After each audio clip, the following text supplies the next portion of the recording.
तो हेलो दोस्तों, जब हम लोग बॉलीवुड मूवी या फिर किसी भी इंडियन मूवी को देखते हैं तो एज ए एंटरटेनमेंट के पर्पज से देखते हैं। लेकिन आपको ये पता होना चाहिए कि इंडियन मूवीज हमारे कल्चर, सोसाइटी और समाज का एक आईना है जो हम लोग रियलिटी में एक्सपीरियंस करते हैं। जैसे कि 2012 में एक मूवी आया था ओ माय गॉड, जिसमें हम लोग को दिखाया जाता है कि कैसे देश में जाति और धर्म के नाम पे इंसानों को काटा जाता है और जब हद से पार हो जाता है तो भगवान को किसी न किसी रूप में धरती पे आना पड़ता है उस चीज को हल निकालने के लिए। और कंतारा मूवी, जो कि इंडिया के one of the most mythological movie में से एक माना जाता है, वो हम लोग को सिखाता है कि कैसे जब धरती और देवता एक साथ हो जाते हैं तो इंसान का हक उससे कोई नहीं छीन सकता है। तो ऐसे और भी कई सारे माइथोलॉजिकल मूवी है जो हम लोग को देखने के बाद कुछ न कुछ जरूर सीख मिलता है, और वही आज मैं आपके सामने शेयर करने वाला हूँ। और साथ में उस मूवी का ट्रांसफॉर्मेशन के बारे में मैं आपको बताऊंगा। तो चलिए बिना किसी लेट किए वीडियो को स्टार्ट करते हैं। से भेजनी है नोटिस भगवान को। अच्छा भगवान तो एनिमल मूवी से फेम पाने वाली तृप्ति डिमरी को बहुत कम लोग ऐसे जानते हैं कि 2020 में नेटफ्लिक्स पे बुलबुल नाम का एक सीरीज आया था जो कि एक परफेक्ट माइथोलॉजिकल सीरीज था। और उसमें तृप्ति डिमरी का जो रोल था एक नॉर्मल हाउस वाइफ का था, लेकिन अगर आप इनका रोल देख लेते हो तो इनका रोल एक देवी से कम नहीं है। जिस तरह इस मूवी में दिखाया गया है कि कैसे एक समाज के दायरे के अंदर रह के भी एक लड़की घुट घुट कर जीती है, उस पर दुख और अत्याचार होता है और उस समाज से वो लड़ने के लिए वो बाद में आगे जाके वो चुड़ैल या फिर डायन बन जाती है। और वो डायन कैसे बनती है ये तो आपको मूवी देखने के बाद ही पता चलेगा। और अगर हम इनका ट्रांसफॉर्मेशन के बारे में बात करें तो तृप्ति डिमरी का लुक और ड्रेसिंग स्टाइल बंगाली के रूप में रखना था। मतलब मूवी का जो प्लॉट था वो बंगाली वेश था, जैसे कि हेवी साड़ी पहनना पड़ता था, वो भी रेड कलर, और गहने तो पहनना ही पड़ता था, टिकली रेड कलर का, ये सब चीज उनको करना पड़ता था। और उस रोल के लिए उनको ओटीटी फिल्म फेयर कैरेक्टर का भी अवार्ड मिला था।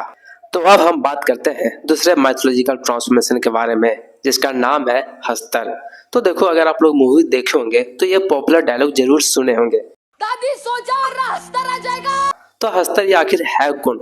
तो देखो तुम बाद मूवी में एक काल्पनिक देवता है जो कि धरती माँ का पहला और इकलौता पुत्र है, जो कि सोने से बहुत प्यार करता है।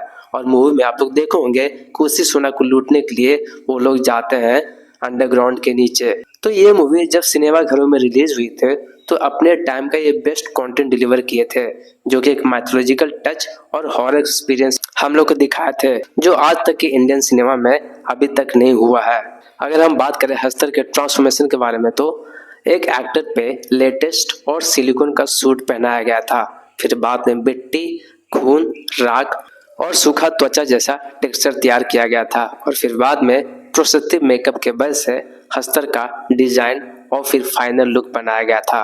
तो अब बात करते हैं तीसरे फेस ट्रांसफॉर्मेशन के बारे में, जिनका नाम है अक्षय कुमार, जो कि 2012 में एक मूवी आया था जिसका नाम है OMG। उसमें एज ए कृष्ण के अवतार के रूप में नजर आए थे। और क्यों आए थे आपको तो पता ही होगा अगर आप लोग OMG मूवी देखे होंगे। उसमें परेश रावल का जो कैरेक्टर है कांजीलाल मेहता का, वो एक शॉप का ओनर है जिसमें वो भगवान के मूर्ति को बेच के अपने गुजारा करते थे। लेकिन एक दिन रात के समय कोई इंश्योरेंस कंपनी उस शॉप को आके तोड़ देता है या फिर गिरा देता है। तो जब लोगों से या फिर इंश्योरेंस कंपनी से पूछा जाता है कि आखिर मेरा शॉप को कौन गिराया है, तो सबका कहना है कि भगवान का लीला है जो आप पे बरसा है। और इसी गुस्से में कांजीलाल मेहता भगवान के ऊपर ही केस कर देते हैं। और इसी केस को लड़ते समय कांजीलाल मेहता के ऊपर जितना भी मुसीबत आता है उस चीज को, प्रॉब्लम को हल करने के लिए भगवान श्री कृष्ण का धरती पे आगमन होता है। और उसी रूप में अक्षय कुमार नजर आए थे एज अ मॉडर्न कृष्ण के अवतार के रूप में, जो कि सूट, बूट, जूते और टाई में नजर आए थे। और एक चीज मैं आपको और बताना चाहता हूँ कि जब अक्षय कुमार का एज अ श्री कृष्ण के रूप में एंट्री होता है, जो कि वो बाइक लेकर आते हैं और जमीन पर लैंड करते हैं, तो उस बाइक को बनाने के लिए क्रिएटर के मदद से स्पेशली 10 लाख का इन्वेस्टमेंट किया गया था उस बाइक पे। और उस बाइक का जो कंपनी है वर्देंसी है, जो कि मुंबई बेस्ड मोटरसाइकिल कंपनी है। तो आप बात करते हैं चौथे फेस ट्रांसफॉर्मेशन के बारे में, जो कि इंडिया के one of the most mythological movie में से एक माना जाता है, जिसका नाम है कांतारा, जिसमें Rishabh Shetty as a actor और डायरेक्टर नजर आए थे और उसी फिल्म में वो एज ए देव के रूप में ट्रांसफॉर्म हुए थे। आप लोग काफी अच्छा से देखे ही होंगे अगर आप लोग ये मूवी देखे होंगे तो देखो जो देव का जो ट्रांसफॉर्मेशन था वो ना ही कोई वीएफएक्स, ना ही कोई सीजीआई और ना ही कोई प्रोस्थेटिक मेकअप किया गया था। उनका जो ट्रांसफॉर्मेशन था मेंटली और फिजिकली था।